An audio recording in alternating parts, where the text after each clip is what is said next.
Ahora sí, muy buenas noches a todos.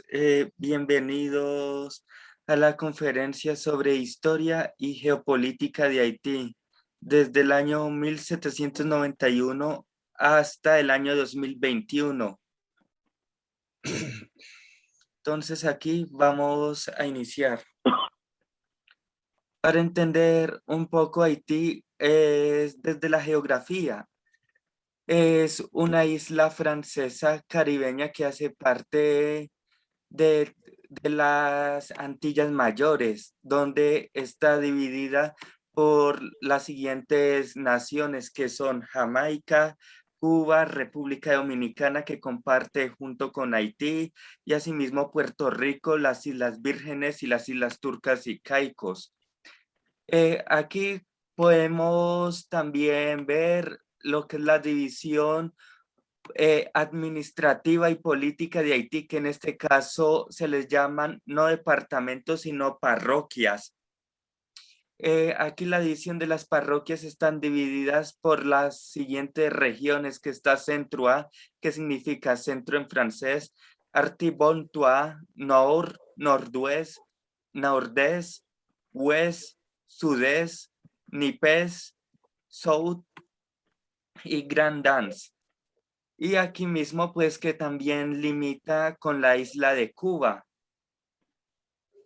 En el índice y lo que hoy vamos a ver es sobre la geografía de Haití, entrando pues más a profundización, la independencia de Haití, la influencia de la Revolución Francesa, los jacobinos negros, la analogía de Hegel a partir del papel del esclavo y amo, Haití durante el siglo XX, la ocupación estadounidense de 1915, el reino de los tontos macautes que fue una dictadura, Haití durante el siglo XXI, lo que ha sido la pobreza en Haití, los terremotos de Haití en el año 2010 y 2021 y el asesinato del presidente en el año 2021. Entonces vamos a comenzar aquí con la geografía de Haití. La nación haitiana se encuentra en la región del Caribe, para ser más específico, en las Antillas Mayores de la isla española. Como podemos ver acá en este mapa del Googlear, aquí se encuentra las denominadas islas caribeñas de las Antillas Mayores, las cuales están divididas en las siguientes, como ya se los decía en un inicio: Puerto Rico con capital en San Juan, República Dominicana en Santo Domingo, Haití en Port-au-Prince, que también es conocido como Puerto Príncipe, Jamaica, Kingston, las Islas Turcas y Caicos con capital en Corcubo Town y Cuba en La Habana, y las Bahamas, que son estos atolones que podemos ver acá, que es con capital en Nassau. Aquí pues de la isla de la Española, la cual inicialmente se llamaba Santo Domingo hasta el siglo XVII, actual capital del vecino del país de República Dominicana, que actualmente así se llama la capital Santo Domingo, pasaría a ser luego la isla de la Española, que hoy en día se comprende toda esta región que es Haití y República Dominicana, pero como tal se llama la isla de la Española. Pasaría a ser la isla de la Española, donde actualmente está conformado por dos naciones, que son Haití y la República Dominicana. Aquí en este escudo, el cual podemos ver, vemos es el escudo de guerra de Haití, y es la única bandera en el mundo que tiene la bandera de guerra como bandera nacional. Aquí también ya podemos apreciar lo que son los límites de República Dominicana Haití. Los límites siempre tienden a variar, primero porque en la parte de Haití su población es totalmente francesa o descendientes de franceses y de esclavos en su mayoría, y por la otra parte que República Dominicana, que fue parte de una colonia española. Entonces, pues República Dominicana se le podría considerar como un paraíso, mientras que Haití, pues desde su aspecto socioeconómico y geopolítico, se le ha considerado como el país más peligroso de América. Eso es, mejor dicho, como usted estar en Ciudad Bolívar y pasarse de una al barrio del Chico en Bogotá. Entonces aquí vamos a ver cómo iniciaron pues prácticamente el proceso de la independencia y de cómo los esclavos vivían ante el yugo de los franceses con las cuestiones de las plantaciones de caña de azúcar que tenían en la isla haitiana.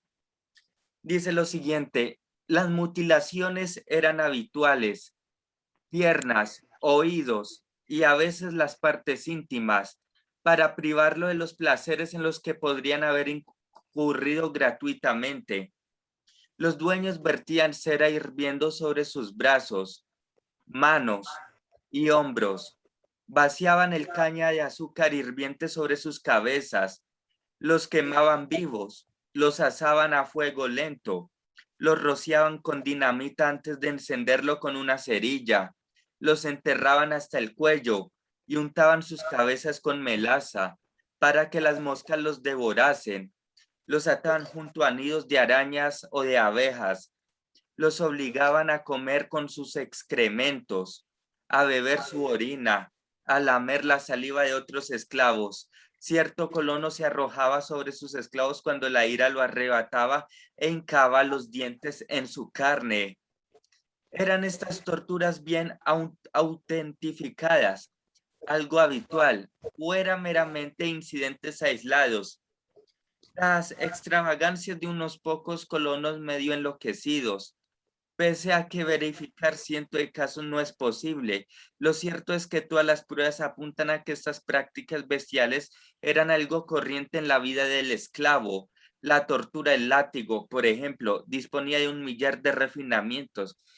Página 30, Los Jacobinos Negros, del autor C.L. James, que aquí pues prácticamente nos habla de cómo los esclavos eran prácticamente torturados por las colonias francesas, pero prácticamente el 1% de la población que habitaba en la isla era francesa y el otro 98% era totalmente esclava, ya que este 1% de los franceses eran dueños de estas plantaciones, por lo que eran de familias nobles y adineradas.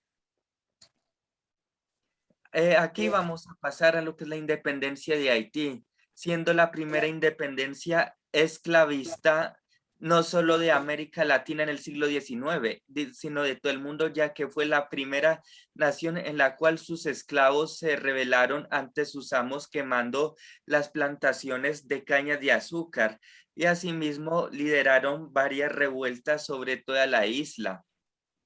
Tras la independencia de los Estados Unidos en 1783, esta sorprendente colonia francesa tomó repentinamente tal impulso que casi dobló su producción entre 1783 y 1789. Solo en esos años Burdeos invirtió 100 millones en Santo Domingo. La burguesía británica era la gran rival de la francesa.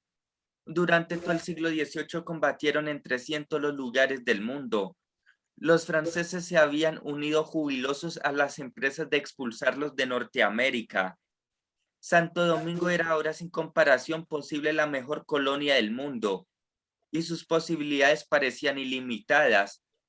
La burguesía británica investigó la nueva situación de las Indias Occidentales y, sobre la base de lo que vio, preparó una bomba de relojería para sus rivales. Sin esclavos, Santo Domingo estaba condenada. Las colonias británicas disponían de suficientes esclavos para todo el comercio que jamás pudiera llevarse a cabo, con lágrimas deslizándose por las mejillas a causa de sus pobres y sufridos negros. Aquellos burgueses británicos que no tenían intereses en las Indias Occidentales escenificaron una llantina colosal abogando por la supresión del comercio de esclavos, de la página 63 de C.L. James, del libro de los Jacobinos Negros de Totsuan Liu Virtual. Aquí podemos ver una imagen de cómo eran sometidos los esclavos a las plantaciones de caña de azúcar y asimismo toda esta azúcar pues era enviada hacia Francia, donde los franceses se enriquecían a costa de la mano y sangre de los esclavos. La influencia de la Revolución Francesa en Haití. En agosto de 1791, 2 años después de la Revolución Francesa y de que los ecos de la revolución se hicieran sentir en Santo Domingo, los esclavos se rebelaron. Su combate duró 12 años. Los esclavos derrotaron paulatinamente a los blancos de la isla y a los soldados de la monarquía francesa. Resistieron una invasión española, una expedición británica compuesta por 60.000 hombres y a una expedición francesa de tamaño similar comandada por el cuñado de Napoleón Bonaparte. La derrota del ejército de Bonaparte en 1803 desembocó en la creación del Estado Negro de Haití, que perdura en la actualidad. Es la única revuelta esclava de la historia que se saldó con éxito, y los obstáculos que debió superar demuestran la magnitud de los intereses que estaban en juego. La transformación de los esclavos, turbas amedrentadas por la presencia de un simple hombre blanco, en seres capaces de organizarse y derrotar a las más poderosas naciones europeas de la época, conforma uno de los grandes momentos épicos de la lucha y las conquistas revolucionarias. El cómo y el por qué ocurrió constituyen el tema que se aborda en este libro.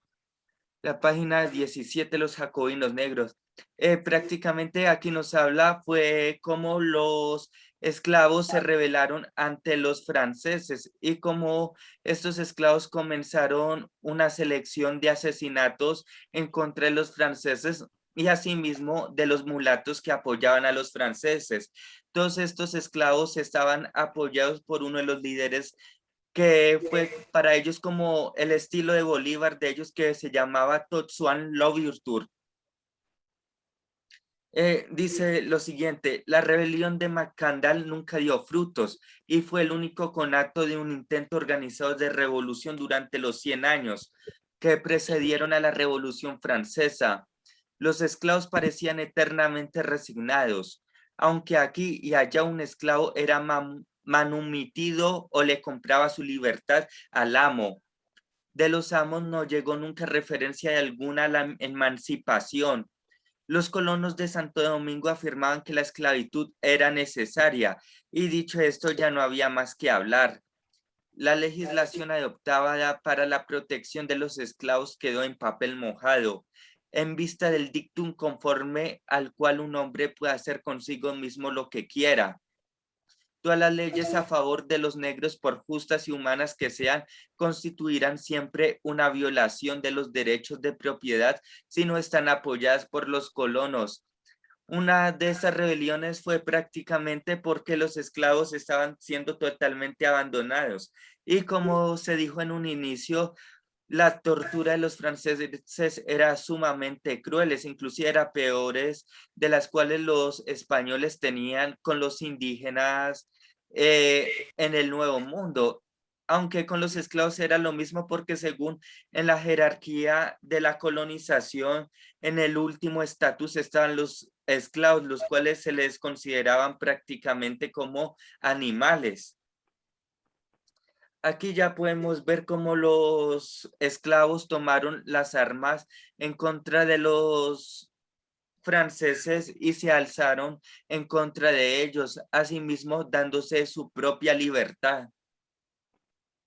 Aquí podemos ver a unos libertarios esclavos ahorcando a unos coroneles franceses, como podemos ver aquí en la imagen. Cuando los franceses trataron de combatir a los esclavos, ellos prácticamente fueron derrotados muy fácilmente en la isla y asimismo todos estos generales y coroneles pues, se les dio la sentencia de muerte de morir en la horca. Los jacobinos negros de Yandex de Sal y Tutsuan Louverture. Aquí prácticamente estos dos generales fueron los que dieron la independencia de Haití y los que hicieron varias escaramuzas para liberar a los esclavos del yugo francés. Tocqueville se basó mucho en la Revolución Francesa y asimismo en los ideales de los jacobinos franceses, como fue el caso de Robespierre, de Rousseau, entre otros autores también, como el caso de D'Alembert. De aquí, pues, los jacobinos, asimismo, cuando ellos leyeron la Declaración de los Derechos del Hombre, ellos dijeron, no, porque los franceses pueden tener libertad y nosotros no, nosotros nos tenemos que rebelar ante este yugo en el cual nos están sometiendo y nos están humillando. ¿Por qué? Porque nosotros, así como ellos, nosotros también nos tienen que respetar y exigimos nuestra propia libertad. Ahora vamos a hacer una analogía de Hegel a partir del papel de esclavo y amo con la obra de la fenomenología del espíritu. Y esto es una relación que hay tanto con la independencia de Haití como lo basamos en la vida diaria. Para comenzar, Hegel fue un filósofo alemán del siglo XVIII, el cual él tenía una postura del papel del esclavo y amo en Alemania. Él nos decía prácticamente que todos nacimos para ser tanto esclavos como amos en cualquier época en la que nosotros estemos. Y eso es debido a que si, por ejemplo, desde el aspecto de los esclavos, y si estos esclavos se rebelan ante sus amos, entonces el esclavo pasaría a ser el amo. Actualmente esto se da mucho también en cualquier sistema económico, ya sea socialismo, comunismo, capitalismo, inclusive en la propia familia, donde aquí, por ejemplo, les voy a poner un ejemplo sencillo. Digamos que ustedes son unos empleados de un supermercado prestigioso. Aquí ustedes están tomando el papel de esclavos, pero también a la vez están tomando el papel de amos. ¿Por qué? Porque ustedes están llevando comida a su familia donde ustedes les pagan un salario mínimo o cualquier tipo de remuneración. Aquí ustedes están siendo los esclavos porque ustedes tienen que brindarles prácticamente como unos negocios a sus jefes o unos resultados en esa empresa. En estos resultados usted está siendo el esclavo, pero a la vez también está siendo el amo porque usted es el que tiene el control o la autoridad en la casa donde dice, bueno, yo aquí con mi esposa, nosotros dos trabajamos y llevamos el alimento. Entonces, aquí nuestros esclavos son nuestros niños. ¿Por qué? Porque ellos nos tienen que responder en nuestro estudio a cambio de que nosotros pues llevemos este dinero. Aquí es donde la persona está tomando el papel de amo. Y en el caso de esclavo es cuando está en las jerarquías empresariales, donde por ejemplo está el empleado, está el gerente, está el jefe inmediato, está el jefe principal. Entonces aquí también se va formando una pirámide entre esclavo y amo. Entonces aquí pues les voy a dar un ejemplo que dice, mientras usted viva ahí bajo este techo y entre estas cuatro paredes, se hace lo que yo diga, ¿me entendió? Explicación geográfica y geométrica de la relación espacio y tiempo del receptor de la frase a su vez implica un esquema autoritario al cual el afectado no debe retirarse, y eso es algo de las discusiones que pasan entre los adolescentes y los padres. Y esto es debido también a los sistemas también jerárquicos que hay en las casas, que por ejemplo, que los que por ejemplo que el chico, la chica que se quiere que ir a vivir con el novio o la novia es un ejemplo, o que el chico mete a los amigos a escondidas, o bueno, o se va a rumbear a las discotecas. Entonces la mamá le dice, no, mientras usted viva bajo este techo, usted hace lo que yo diga. Entonces aquí es donde se está dando el ejemplo del esclavo y amo. Pero en este ejemplo también, esos caracteres también se puede salir muchas veces del contexto cuando el alumno dice, no, entonces yo puedo estudiar y puedo trabajar y me puedo valer de mí mismo. Entonces ya se retira ese concepto de esclavo y ya él sería su propio amo de su propia vida. Entonces aquí dice, el hombre nace libre y sin embargo vive en todas partes encadenado. Así comienza Jean-Jacques Rousseau en el Contrato Social, publicado por primera vez en 1762. Ninguna condición humana parece más ofensiva que su corazón o su razón que la esclavitud, pero incluso Rousseau, santo patrono de la Revolución Francesa, reprimió de su conciencia a los millones de esclavos que existían realmente propiedad de europeos, mientras que incansablemente condena la institución. Que esto lo tomé de una obra que fue de la autora Susan Buxmore, de la obra de Hegel y Haití, la dialéctica del amo y esclavo, donde aquí pues los esclavos ya dejan de ser esclavos y comienzan a ser pues prácticamente ciudadanos independientes. Haití durante el siglo XX, la ocupación estadounidense de 1915 a 1930. Aquí ya pues terminaríamos todo lo que fue el proceso del siglo XIX de la independencia de Haití, siendo la primera nación independiente de América. Gracias a Haití fue que muchas naciones también se pudieron independizar del yugo español, británico y asimismo francés. Entonces aquí ya comenzamos a ver lo que es la dictadura y lo que se dio prácticamente sobre la ocupación de los Estados Unidos de 1915 a 1930. Eso es debido a que para nadie es un secreto que a los Estados Unidos les gusta estar invadiendo países y llevar, entre comillas, democracia. Entonces dice lo siguiente, los invasores dejaron como herencia la Guardia Nacional Dominicana y poco después la dictadura de su comandante Rafael Trujillo, que Rafael Trujillo fue un dictador que hubo en República Dominicana a comienzos del siglo XX, quien entró en la Guardia en 1919 y tomó el poder por un golpe militar en 1930. Todo marchó muy bien y por casi 30 años.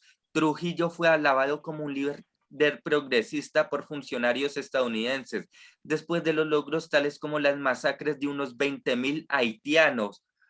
Ocurría en un mes de 1937 y un metódico trato bárbaro hacia los mismos dominicanos. Trujillo fue responsable de la gran obra del programa dominicano. Programó la figura distinguida que fue más tarde a ser el embajador de Kennedy en la OEA, que es la Organización de Estados Americanos.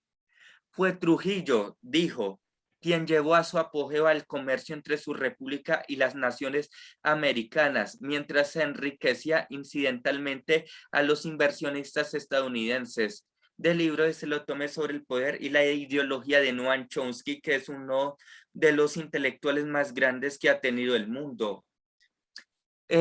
Prácticamente aquí Noam Chomsky también nos habla y es de cómo esta dictadura que se tomó República Dominicana dio también el acceso a una invasión estadounidense hacia la República Haitiana. Mucha de nuestra actividad diplomática durante el siglo XIX, escribe Ryan, estaba dirigida a proteger la integridad territorial de Haití contra las invasiones europeas o los atentados de los políticos haitianos de comprometer a su nación por medio de ventas o concesiones de tierras. Sin duda un esfuerzo noble, llevado a cabo cuando Estados Unidos no era todavía lo suficientemente poderoso como para hacerse cargo por sí mismo de nuestra regioncita por aquí.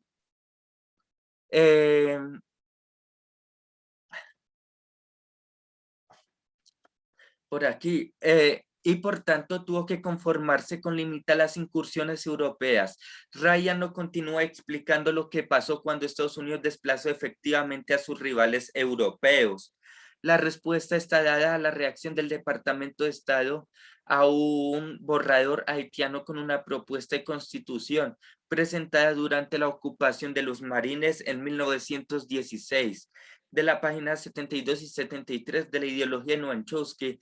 Aquí prácticamente fue cuando los gringos comenzaron a invadir no solo la nación de Haití, sino que también había comenzado la incursión de las multinacionales sobre Haití y sobre todo el continente americano, como lo fue el caso de Colombia con la Company Fruit, las masacres de las bananeras, así en Guatemala, en Chile, con las salitreras. De aquí fue que también estas multinacionales habían comenzado y fueron cómplices de las masacres que también hubo en Haití por parte de la población haitiana y asimismo pues con la dictadura que había para ese entonces.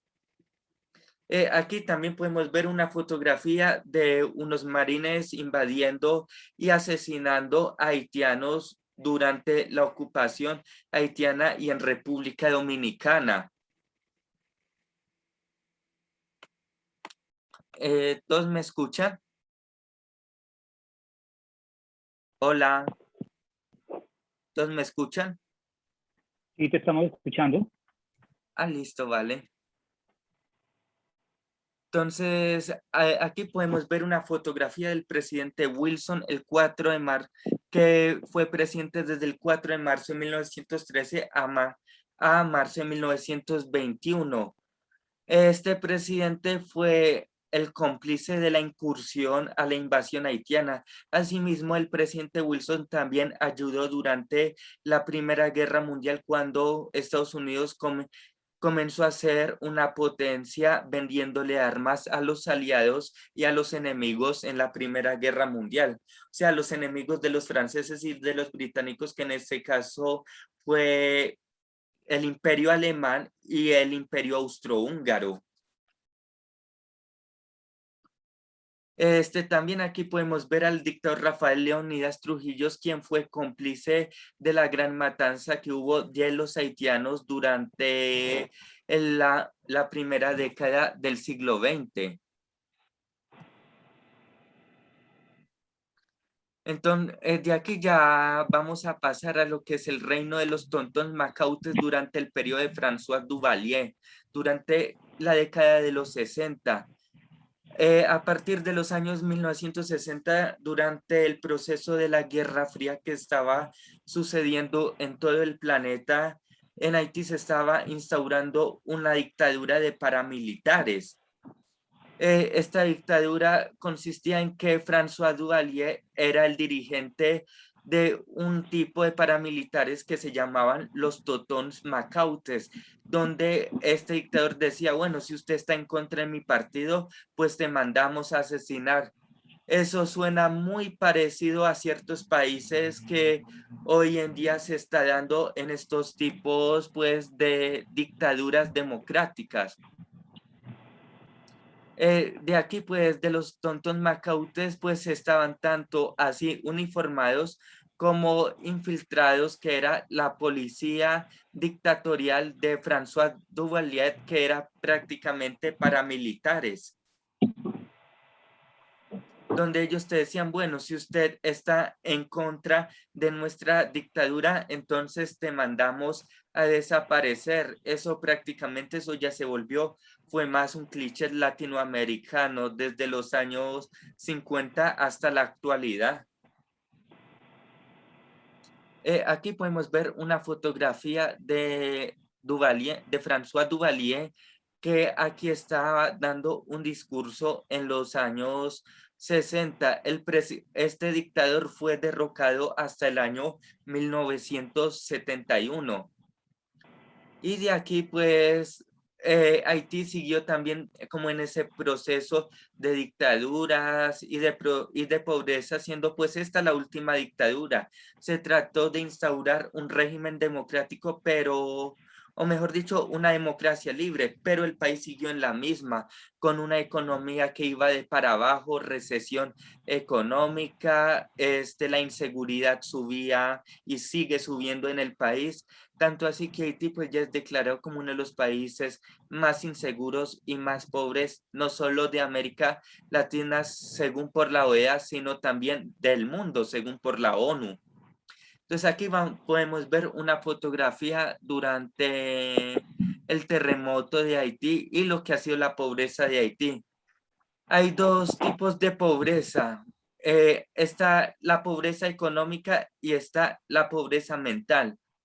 Cuando me refiero a la pobreza mental, no digo que el que es pobre o sea, que el que es pobre es porque quiere, eso no es así como se lo pintan a uno. La pobreza incide en muchos factores. puede ser también cómo se haya criado esta persona, también los medios, los recursos que tenga, también las relaciones, los contactos que esta persona tenga para salir de la pobreza, las ganas de salir adelante, pero es mucho más amplio que eso. Y también pues como el estilo de vida que esta persona se quiera dar, pero también poniendo los pies sobre la tierra. Por ejemplo, hay muchas personas que dicen que son ricas, pero que en su mentalidad no saben nada. Y también pues tenemos el caso pues de la María Fernanda Cabal, una mujer con mucha plata, pero que de conocimiento nada. Y hay mucha gente pues que aunque esté en la miseria, trató de salir adelante, pero que muchas veces no ha podido. Lo mismo pasa en Haití. Si hay un gobierno que es sumamente corrupto, un gobierno que no deja trabajar a la gente y asimismo pues que trata pues de robarse todos los dineros públicos del país, pues ese país va a seguir permaneciendo tanto en la pobreza económica como en la pobreza mental cuando no se le invierte a su educación, siendo Haití y Colombia y asimismo otros países de América Latina, como es el caso de Honduras, como es el caso de Nicaragua, que han tenido pobreza educativa, prácticamente es por la propia corrupción de un gobierno, pues nefasto. Ya nos volvemos, eh, ya nos volvemos a conectar.